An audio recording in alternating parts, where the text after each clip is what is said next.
welcome to our chemistry class. Okay, in our previous lecture we discussed about some analytical chemistry. Okay, and now from today we are going to discuss about some mathematical operations and error analysis. Mathematical operations,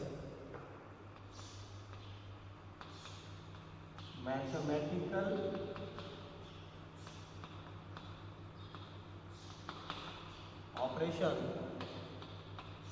and error analysis. Okay, we have to study the mathematical operations and error analysis.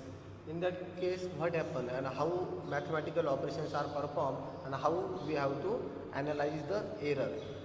Maximum time errors are occurs in our numericals, but we have to analyze this error with the help of some mathematical operation. Suppose we have any one quantity and it has value, suppose 2.54, and when again we take the same reading and we get value 2.56, 2.53. Okay, if we get readings like this, then what happen? Just we are going the addition and the average of all the 10, 20, 30, 15, 50 entities. जेवढ्या काही entities असतील त्यांचा फक्त आपण काय करतो, मग average काढत असतो आणि तो एरर ॲनालाइज करत असतो. एरर ॲनालाइज करणं म्हणजे काय, जे आन्सर आहे, जे आपलं परफेक्ट आन्सर आहे त्याच्यामध्ये आणि जे आपला आन्सर आपण कॅल्क्युलेट केलं आहे या दोघांमध्ये किती डेविएशन आहे त्याला काय म्हणतो आपण, एरर. ठीक आहे, जे आपल्याला ॲक्सेप्टेबल नसणार आहे त्याला म्हणतो आपण एरर. ठीक आहे, आता याच्यासाठी काही मॅथमॅटिकल ऑपरेशन्स आहेत. आता मॅथमॅटिकल ऑपरेशन्स कसे असतात किंवा काही स्टॅटिस्टिकल पण असतात. ठीक आहे, मग त्यासाठी आपण काय यूज करतोय, सपोज काही नंबर एकदम मोठ्या डिजिटमध्ये असतात, मग त्या डिजिटसाठी आपल्याला काही नोटेशन यूज करावे लागतात, scientific notation.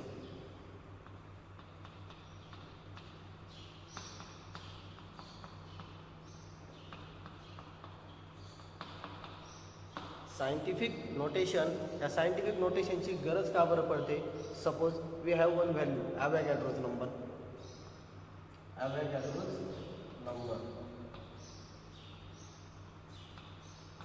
Okay, I think you should know about the Avogadro's number. What is the value of Avogadro's number? 6.022 into 10 to the power 23. 6.022 into 10 to the power 23. This is value of our Avogadro's number. Then, if we have to write total value of Avogadro's number, then this value is like this: 6022 2, 3, 4, 5, 6, 7, 8, 9, 10, 11, 12, 13, 14, 15, 16, 17, 18, 19, 20. Okay, this is the value of our Avogadro's number. This is our main difference and the proper use of our scientific notations. आता बघा, ही value लिहिणं सोपं आहे, ही value लिहिणं सोपं आहे. म्हणजे काही केमिस्ट असतात त्यांना या सगळ्या प्रकारच्या अडचणी येत असतात, ह्या व्हॅल्यू लिहायच्या कशा. ठीक आहे, मग त्याच्यामुळं काय झालं, आपण अशी व्हॅल्यू आता यूज करत, ही व्हॅल्यू आता आपण यूज करत नाही. तर आपण काय करतोय, डायरेक्ट अशा प्रकारची व्हॅल्यू यूज करतोय. याला म्हणतात सायंटिफिक नोटेशन. याचा अर्थ हे रॉंग आहे असं नाही, दोन्ही बरोबर आहेत, पण लिहिण्यासाठी जे सोपं जाईल त्या पद्धतीनं आपण काम करत असतो. समजले. मग सायंटिफिक नोटेशनचा यूज कसा केला जातो. ॲव्होगाड्रोज नंबर एवढा मोठा आहे, लक्षात ठेवा. हा आहे आपला ॲव्होगाड्रोज नंबर आणि आपण त्याला कसं लिहितोय, ह्या फॉर्ममध्ये लिहितो. आता ह्या फॉर्ममध्ये लिहिताना आपल्याला एक थोडंसं आपला डोकं याच्यावर ठेवायचं आहे. जे प्रिव्हियस लेक्चर झालं आहे आणि जे आजचं लेक्चर आहे त्या सगळ्यांचा डाटा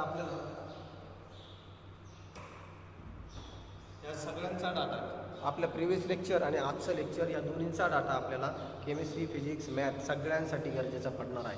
ज्यांनी मागचे लेक्चर पाहिलं नसेल त्यांनी परत एकदा ते रिवाइंड करून बघा, कारण ते सगळं आपल्याला पूर्ण गरजेचं पडणार आहे.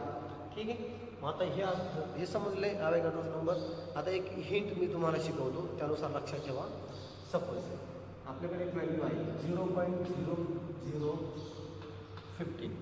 0.00015 एवढी एक नंबर आपल्याकडं आहे.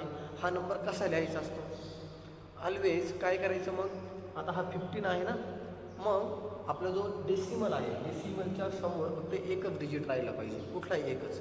डेसिमलच्या समोर डाव्या बाजूला एकच डिजिट राहायला पाहिजे, म्हणजे काय 1.5 असं याचं लिहिलं गेलं पाहिजे. याचा प्रॉपर सिम्बॉल कसा आहे, प्रॉपर याचं सायंटिफिक नोटेशन कसं आहे 1.5.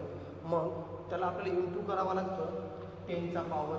किती पॉवर करायचा, आता मग तो मायनस. बऱ्याच मुलांना प्रॉब्लेम येतो, मायनस करायचा का प्लस करायचा. बऱ्याच मुलांची अडचण कुठे येते, ते multiplication 10 raise to power minus करायचा का प्लस करायचा. आता एक लक्षात ठेवा, जर आपण डेसिमल पॉईंट राईट बाजूला सरकवत असू, डेसिमल पॉईंट राईट साईडला सरकत असू, तर आपल्याला मायनस करायचं असतं. काय करायचं असतं, मायनस करायचं असतं. डेसिमल पॉईंट जर लेफ्ट बाजूला शिफ्ट होत असेल तर आपल्याला प्लसचा सिम्बॉल यूज करायचा असतो. बघा मग आता, म्हणजे डायरेक्ट प्लसच घ्यायचं असतं. आता इथं काय आहे, डेसिमल किती शिफ्ट झाला आहे ते एकदा काउंटिंग करा. 1, 2, 3 आणि 4. कितीनी झाला आहे, 4नी झाला आहे. कोणत्या डायरेक्शनला झाला आहे, ह्या डायरेक्शनला झाला आहे. राईट डायरेक्शन, राईट हँडला शिफ्ट झाला आहे. कोणत्या हँडला शिफ्ट झाला आहे, राईट हँडला शिफ्ट झाला आहे. म्हणून आपण काय करणार, निगेटिव्ह किंवा मायनस म्हणूया आपण त्याला. किती मायनस आहे, 1, 2, 3, 4. 10 to the power minus 4. 10 to the power minus 4. समजले मग आता हे समजलंय का. राईट साईडला का डेसिमल शिफ्ट झाला तर फक्त डिजिट मोजायचे, किती डिजिटनी शिफ्ट झाला. 1, 2, 3, 4 डिजिटनी शिफ्ट झाला आहे, म्हणून -4. ठीक आहे. आता अजून बघा, आता आपण ही व्हॅल्यू अशी लिहिणार का, नाही अशी लिहिणार. आपण कशी लिहिणार मग ती, 1.5 इंटू 10 टू दी पॉवर. आता ही व्हॅल्यू अशी असते ना, अशा मी समजून घ्या, हे असं असतं ना, इथं एक पॉईंट आणि शेवटला 0 असतं, ते आपण लिहित नाही, त्याची गरजही पडत नाही, पण हे असं असतं. आता बघा, हा डेसिमल इथं आहे, तर हा आपण कुठं शिफ्ट केला आहे, इथं शिफ्ट केला आहे. नंबर मोजा, 1, 2, 3, 4, 5, 6. 10 टू दी पॉवर 6. आता हे काय झालं, डेसिमल कुठं शिफ्ट झाला आहे, डेसिमल लेफ्ट साईड. बघा इकडं लेफ्ट साईड, लेफ्ट हँड, म्हणून तो पॉझिटिव्ह. हे लक्षात ठेवा. डेसिमल जर आपला राईट हँडला शिफ्ट झाला तर त्याला काय करायचं, आपण निगेटिव्ह घ्यायचा, मायनस घ्यायचा. आणि डेसिमल जर लेफ्ट हँडला शिफ्ट झाला तर तो पॉझिटिव्ह असतो. लक्षात ठेवा, left hand positive, right hand negative. त्यानुसार ॲडिशन सबस्ट्रॅक्शन करायची आहे, म्हणजे काही प्रॉब्लेम येणार नाही. आय होप आता हे डेसिमलचा अडचण सायंटिफिक नोटेशनमध्ये कधीही कोणाला येणार नाही. ठीक आहे.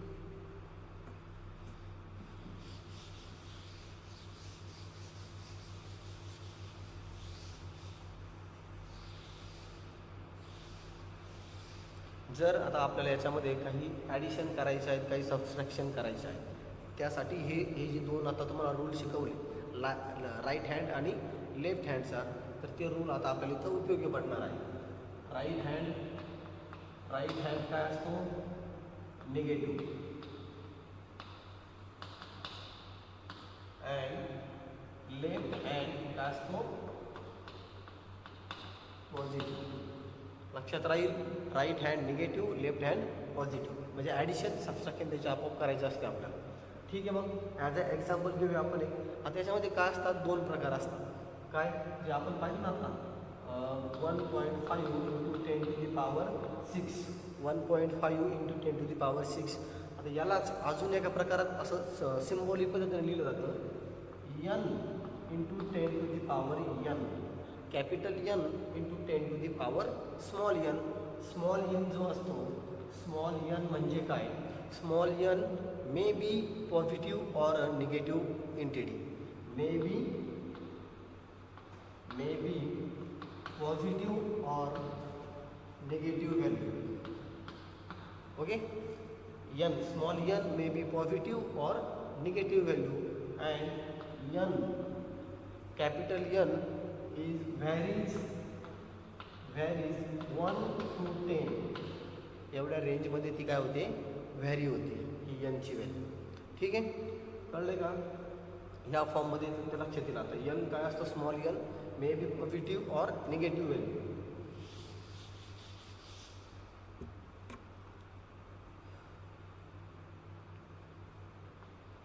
5.55 into 10 to the power 4 plus 6.95 into 10 to the power 3. Okay, we have to calculate this answer. We have to calculate this addition. कशी होईल ती ॲडिशन? मग आता ॲडिशन होण्यासाठी दोघांचा पॉवर हा सेम असला पाहिजे. लक्षात ठेवा, दोघांचा पॉवर काय असला पाहिजे, सेम असला पाहिजे, तरच ॲडिशन करता येते, नाही तर ॲडिशन करता येत नाही. लक्षात ठेवा. मग आता आपल्याला काय करायचं आहे, एकतर याचा पॉवर 3 करा किंवा याचा पॉवर 4 करा, दोन्हीपैकी एक करा. ठीक आहे, मग आता मी काय करतोय, मी याचा पॉवर 4 करायचा प्रयत्न करतोय. याचा काय राहील मग 5.55 into 10 to the power 4 plus मला काय करायचं आहे, लक्षात घ्या, मला याचा पॉवर काय करायचा आहे, 3 आहे, तर तुम्हाला 4 करायचा आहे. 3 to 4, 3 आणि 4मध्ये कितीचं अंतर आहे, 1चं अंतर आहे. पण ते 1चं डिस्टन्स, 1चा डिफरन्स तो पॉझिटिव्ह आहे की निगेटिव्ह आहे. 3मध्ये 1 ॲड केल्यावरती 4 येणार आहे, म्हणजे मी पॉझिटिव्ह केलं आहे. आणि मी जर पॉझिटिव्ह केलं आहे, पॉझिटिव्ह म्हणजे काय, लेफ्ट हँड. पॉझिटिव्ह म्हणजे काय, लेफ्ट हँड, म्हणजे मला माझा डेसिमल पॉईंट लेफ्ट हँडला शिफ्ट करावा लागेल. समजलं आहे का? आता एकदम सोप्या भाषेत सांगितलं आहे. आता 3 पासून मला 4 बनवायचा आहे. 3 आणि 4मध्ये 1चा डिफरन्स, 1चा डिफरन्स म्हणजे मला, आणि 1चा डिफरन्स कसा आहे, पॉझिटिव्ह आहे. 3 आणि 4मध्ये काय आहे, 1चा फरक आहे, म्हणजे मला पॉझिटिव्हचा चेक करायचं आहे. पॉझिटिव्ह म्हणजे काय असतो, लेफ्ट हँड, म्हणजे मला हा डेसिमल पॉईंट लेफ्ट हँडला शिफ्ट करायचा आहे. 0.695 फक्त याच्यासमोरच लिहिलं आहे. किती, एकच, 6च्या पुढे एकच घेतला आहे, कारण 3 आणि 4मध्ये 1चा डिफरन्स आहे. Into 10 to the power 4. Check करा, या दोघांमध्ये काही फरक नाही आहे, दोन्ही एकच व्हॅल्यू आहे. आणि आता मग या दोघांची मी काय करू शकतो, 5.55 plus 0.695 into 10 to the power 4. आता काय होईल, हा पॉवर कॉमन येईल. आता तो पॉवर काय होईल, कॉमन होईल. आणि इथं मग मी आता काय करू शकतो, हे आन्सर प्रॉपरली सॉल्व करू शकतो. बघा काय येते आन्सर, मग 6.245 इंटू 10 to the power 4. समजलं आहे का, प्रॉपर समजलं आहे का? पॉवर काय शिफ्ट केला, कसा केला, याचा फोटो काढून ठेवा, स्क्रीनशॉट करून घ्या. आता आपल्याला रिव्हर्स करायचं, याचीच एकदा रिव्हर्स ॲक्शन पण बघायची. आलं समजलं, हे 3चा 4 कसा केला आहे. ठीक, आता आपण 3, मला हा पॉवर 3 पाहिजे, अशा पद्धतीने करायचं. मला हा डिसिमल काय करायचा आहे, 4 to 3 करायचं आहे. मग आता मी इथं काय करणार आहे, 4 to 3, 4 पासून 3 कडे यायचे. डिफरन्स 1चा आहे, डिफरन्स पॉझिटिव्ह आहे की निगेटिव्ह आहे, डिफरन्स निगेटिव्ह आहे. डिफरन्स निगेटिव्ह आहे म्हणजे मला कुठे शिफ्ट व्हायला पाहिजे, राईट हँडला. कितीनी, जेवढा डिफरन्स आहे तेवढा. डिफरन्स 1चा आहे, निगेटिव्ह आहे म्हणून राईटला सारखायचं, डिफरन्स 1 आहे म्हणून एकाने सारखायचं. 55.5 इंटू 10 to the power 3. बरोबर आहे का? डिफरन्स 4 to 3, डिफरन्स 1चा आहे, पण 4 कडून 3 कडे जायचं आहे, म्हणजे डिफरन्स निगेटिव्ह आहे. आणि निगेटिव्ह म्हणजे राईट हँडला शिफ्ट व्हा, डेसिमल पॉईंट राईट हँडला शिफ्ट करा.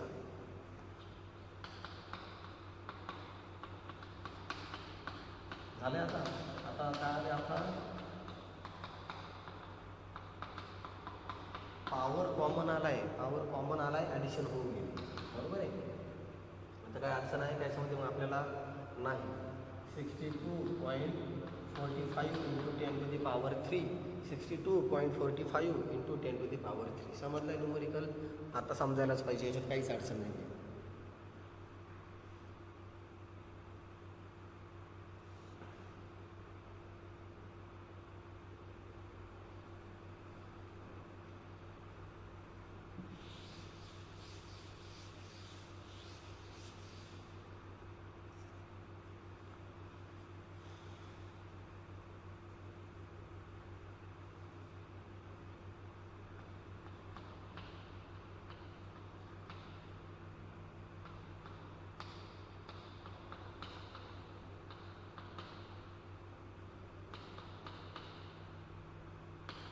बघा आता एक प्रॉडक्ट आहे, मल्टिप्लिकेशन आहे. मल्टिप्लिकेशन कसं करायचं लक्षात ठेवा. मल्टिप्लिकेशनमध्ये सगळ्यात पहिलं बेसिक लक्षात घ्या, 10 टू दी पॉवर जेवढे आहेत त्यांची आधी ॲडिशन करून घ्या. म्हणजे काय, 5.6 into 6.9 into 10 to the power 5 plus 8 हे आधी करून घ्या. ज्यावेळी 10चा घातांक 5 आणि 10 जे असतं 10 to the power 5 into 10 to the power 8 असतं, त्यावेळेस काय होतं 10 टू दी पॉवर 5 प्लस 8 असतं. 10 टू दी पॉवर 5 प्लस 8 असतं, घातांकांची बेरीज होते, जे काही पॉवर आहे त्यांची ॲडिशन होते. ठीक आहे. आता काय आलं मग 5.6 into 6.9 into 10 to the power 13 into 10 to the power 13 आले. 5.6 into 6.9 into 10 to the power 13. त्यानंतर आन्सर काय आपलं मग 38.64 इंटू 10 टू दी पॉवर 13. आणि यालाच आपण काय लिहितोय 38.64 इंटू 10 टू दी पॉवर 13. पण मी तुम्हाला आधीच सांगितलं होतं, जे केमिस्ट आहेत ते काय लिहितात, इथं कधी 10 आकडा येऊ देत नाही, कारण हा काय आहे आपला n into 10 to the power n. हा n 10पेक्षा मोठा होऊ देत नाही, हा पॉईंट इथं घ्यायचा इंटू 10 टू दी पॉवर. आता बघा नीट बघा, डेसिमल पॉईंट कुठं शिफ्ट झाला आहे, लेफ्ट साईडला. लेफ्ट साईड म्हणजे काय, लेफ्ट साईड म्हणजे काय पॉझिटिव्ह. कितीने शिफ्ट झाला आहे, 1नी. म्हणजे किती पॉझिटिव्ह, 1 पॉझिटिव्ह. जो काही पॉवर आहे त्याच्यामध्ये 1नी वाढ करा. पॉझिटिव्ह म्हणजे S24 आले लक्षात. मग अशा पद्धतीचा हा न्यूमरिकल आहे. आता हे न्यूमरिकल एक्झामला येण्याऐवजी तुम्हाला याची गरज लास्टपर्यंत पडत राहणार आहे. ठीक आहे, समजले. मग डेसिमल पॉईंट कसे शिफ्ट करायचे, डेसिमल पॉईंटचं शिफ्टिंग किती गरजेचं आहे.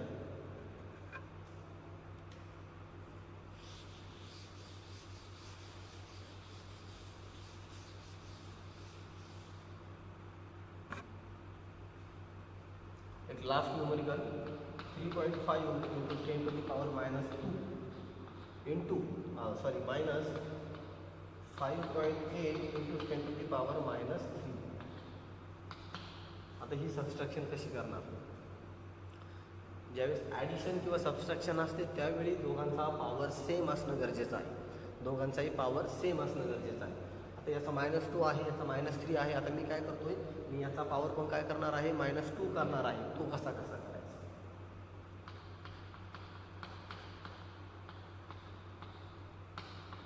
आता सांगा तुम्ही मला -3 टू -2 म्हणजे मी काय करायला पाहिजे. आता -3 टू -2 म्हणजे मी काय करायला पाहिजे, म्हणजे पॉझिटिव्ह का निगेटिव्ह, डेसिमल कुठं शिफ्ट करायला पाहिजे, लेफ्ट साईडला का राईट साईडला. याच्यावर थोडा विचार करा. डेसिमल कुठं शिफ्ट करायला पाहिजे, लेफ्टला की राईटला. 3 पासून 2 कडं आलंय, तुमच्या मनात आलं असेल निगेटिव्ह झालंय. तुमच्या मनात काय आलंय, निगेटिव्ह झालंय. अरे पण 3 पासून 2 कडं आलंय, पण हे 3 काय आहेत, हे 3 मायनस आहेत आणि हे 2 काय आहेत, मायनस आहेत. -2 मोठा का -3 मोठा, व्हॅल्यू कोणाची मोठी आहे, -2ची मोठी आहे. -3 छोटा असतो -2पेक्षा, लक्षात आहे का. -3 इज स्मॉलर दॅन -2. हे सगळं आपण शिकलोय. -2ची व्हॅल्यू मोठी आहे, म्हणजे हा डिफरन्स काय आहे, कमीकडून जास्तकडे गेला आहे. कमीकडून जास्तकडे गेला आहे म्हणजे वाढला आहे. वाढलं म्हणजे पॉझिटिव्ह, आणि पॉझिटिव्ह म्हणजे लेफ्ट हँड. पॉझिटिव्ह म्हणजे left hand. 0.58 into 10 to the power -2. हे थोडं क्रिटिकल आहे, लक्षात ठेवा. -3 टू -2 उलटं होतं, लक्षात ठेवा. इथं हा पॉवर वाढला आहे. तुम्हाला वाटेल की -3 वरून -2 म्हणजे पॉवर कमी झाला आहे का, नाही, पॉवर वाढला आहे. पॉवर वाढला आहे, 1नी वाढला आहे. 1नी वाढला म्हणजे पॉझिटिव्ह म्हणजे लेफ्ट हँडला शिफ्ट व्हावं लागेल. झालं शिफ्टिंग लेफ्ट हँडला. याचा आन्सर आपल्याला येत आहे. आय होप आता काहीही प्रॉब्लेम राहिला नसेल, सगळं सॉल्व्ह झालं असेल, कुणाला कसली अडचण आता राहिलेली नसेल. ठीक आहे, मग आज थांबूया आपण इथं. नेक्स्ट लेक्चरला आपल्याला अजून ॲक्युरेसी, प्रिसिजन ह्या गोष्टी पण शिकायच्या आहेत, ज्या गोष्टी आपल्याला मॅथमध्ये पण आहेत, फिजिक्समध्ये पण गरजेच्या पडणार आहेत. ठीक आहे, चालेल, मग थांबूया आज इथं. Thank you.